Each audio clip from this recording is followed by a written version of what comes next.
Hi again, everyone. I'm Ollie Matthews. This is Societal Narcissism. This video is sponsored by contribution from John, and here's his story.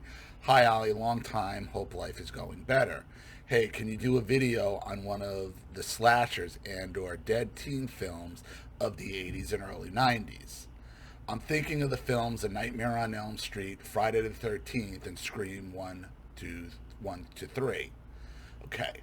I never saw, believe it or not, I've never watched A Nightmare on Elm Street. I've watched a couple of the original Friday the 13th, the first one where the mother was the killer. Jason wasn't even like, Jason didn't even came on the second one. And he didn't even wear I don't think he wore the hockey mask until the third one. And Scream, the original, I'm very, very, very familiar with. It's one of my favorite movies. 2 and 3, I saw, I think maybe once each. I wasn't impressed with them. The sequels never add up to the original, other than The Godfather. I think the second one, it ended up being his mother. And the third one, I can't even remember. I think it was like some deranged fan or what have you. So, but I'm kind of, but A Nightmare on Elm Street, I know, obviously I know who Freddy Krueger is. I know what the background is and on that, but I've never actually watched it because I wasn't really into those type of movies, those slasher things. It was never really my gig, even though I love Scream. Scream is awesome.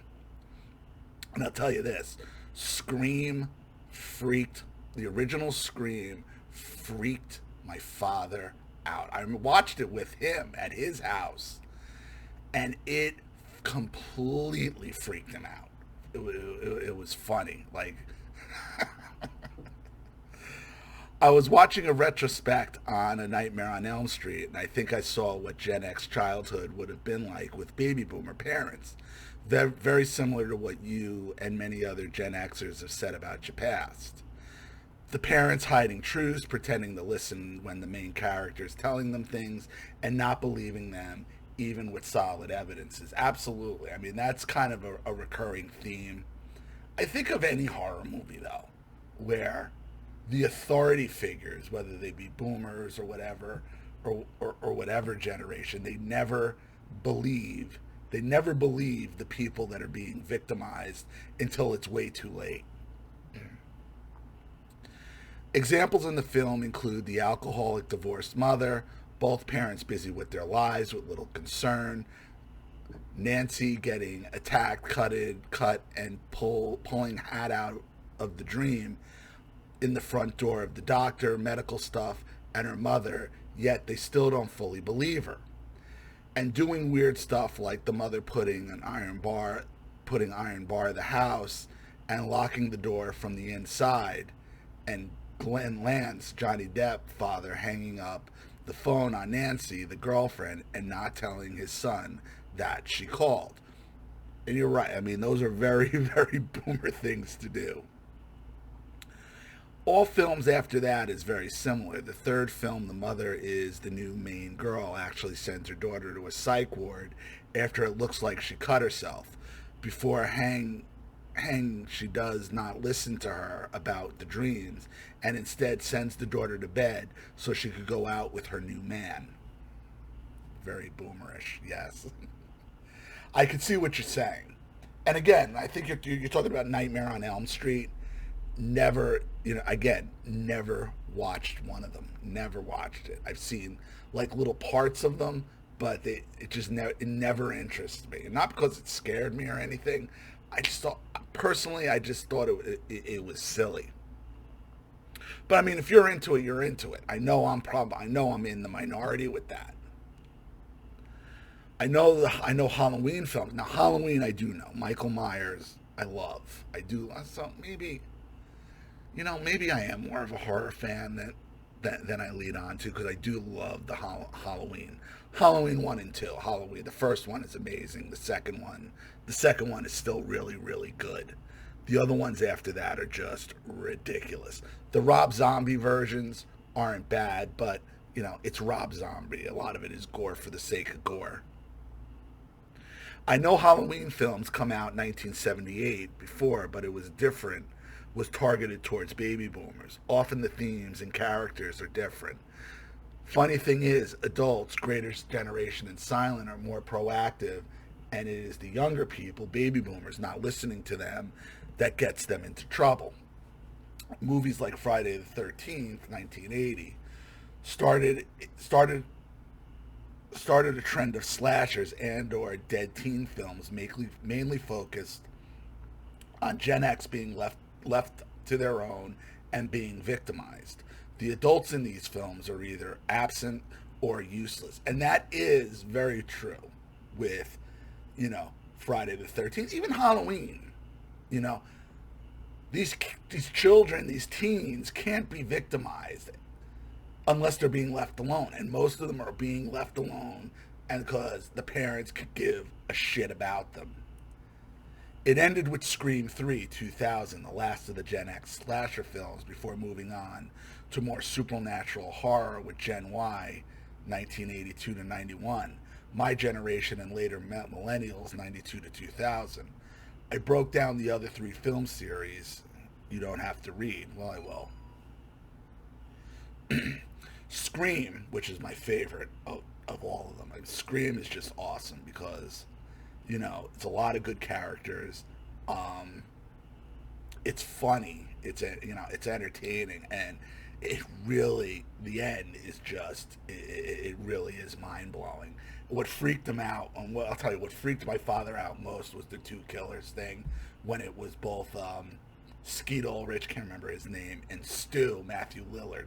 And Matthew Lillard was just hilarious, when Sydney's got him, when she turns the table and she's got Stu on the phone, it's like, so and so, he's got his excuse, little mama's boy. What are you gonna tell the police? And he's like, peer pressure. I'm far too sensitive. It's just a great line. It's just funny. Sidney Prescott's mother cheats on her father with several affairs. She ends up breaking up 2 marriages before getting murdered and leaving her daughter to be raised by a single father. The father is not in the films after the first one, but he was going to leave Sydney by herself, heading out planned for several days' time, but gets kidnapped. Yeah, and I thought that was very, very weird. It was on the year anniversary of her mother's murder, and he's leaving a 17-year-old home alone by herself in that giant house. And as, where the main killing goes in the climax at Stu's parents' house, as if you were Gen X, we had these house parties where our boomer parents left us. They could give fuck all about us, and then we had these giant house parties going on. In the first kill of the film is Casey Becker, which was Drew Barrymore, which was like kind of a bring back film for her as well. It was like kind of, you're like, holy shit, that's Drew Barrymore, and to have her get killed off right at the beginning was epic. That was, it really is a good movie, that original Scream. The first kill of the film is Casey Becker, who is home and does not think to lock the house. The two killers are Billy, that was Skeet Ulrich, was Billy. The two killers are Billy, whose father was the one who cheated with Sydney's mother to end the marriage, and Stu Macher, whose parents leave him and doesn't seem to care. Exactly. He even ends up hosting his own parties in the parents' house. The adults' reaction to the murder is to the lock down the town, and put curfews. The second film, the character is a little older and in university. The mother of Billy comes back for revenge. The third film, the characters are now working.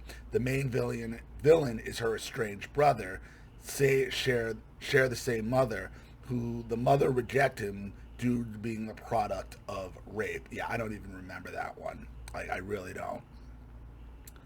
Friday 13th, well, it is funny. The first movie, the killer is actually Jason's mother, right? Who's getting revenge because the neglectful camp counselors let Jason die in Camp Crystal Lake.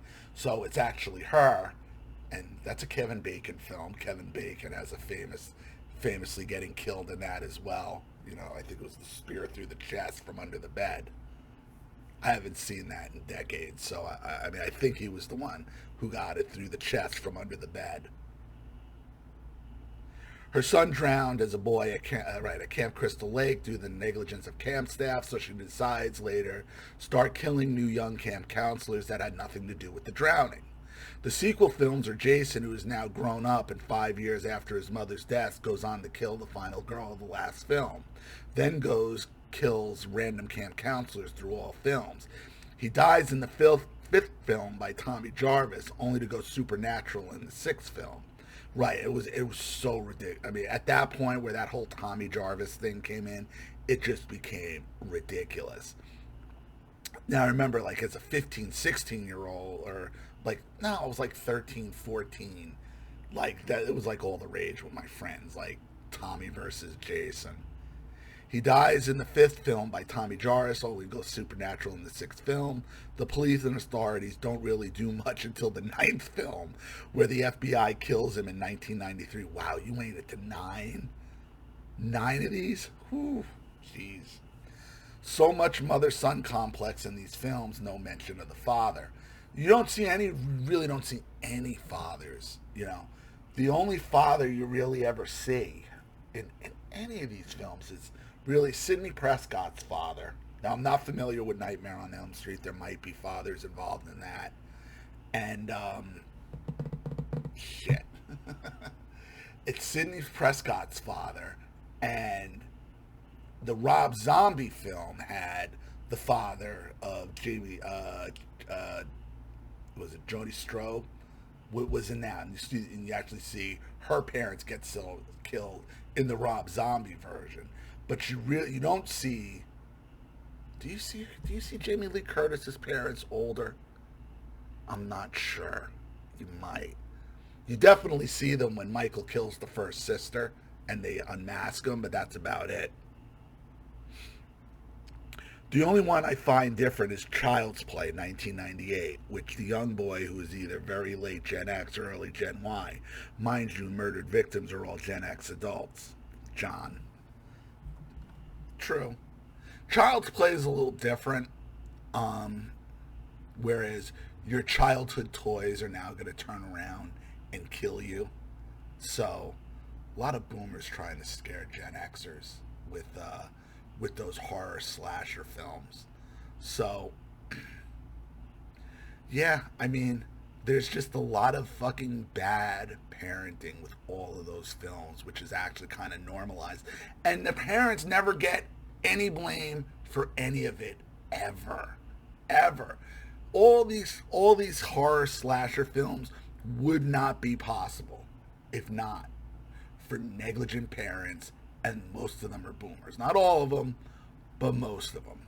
So, good topic, interesting topic. You know, it's not exactly my forte. Maybe it's more my forte than not, I guess. It's certain type of films. I don't know why Freddy Krueger never interested me. It just didn't. You know, maybe it's because I had so much shit going on in my sleep by my own mother. I didn't need my dreams already haunted. I already had somebody haunting my dreams, and that was my own mother. So, I hope you like it. Thank you so much for your contribution, John, and the topic. I appreciate it. Thank you to everybody watching. Please leave any opinions in the comment section below. And again, if you want your story read on the channel, you have a topic you want to cover, something you want to expose, you'd like to set up a Skype, a phone call, have a private video made, you'd like to sponsor a video like this for someone who needs help and can't afford it, or just make a contribution to the channel in general to keep it supported, growing, and successful, because this channel survives 100% on contributions from all of you. Without you guys, all this goes away. So if you like what you see here and you want to see more videos like this, you know what to do with either the Cash App, Zelle, PayPal, and email links in the description box below. Also, please like and share this video wherever you can. Subscribe to my channel if you haven't, and be sure to click the subscription bell to be notified of all my video uploads. Also, be sure to subscribe to both my channels on Rumble. Follow me on Twitter and Telegram as well. I'm Ollie Matthews. This has been Societal Narcissism. Take care, everyone.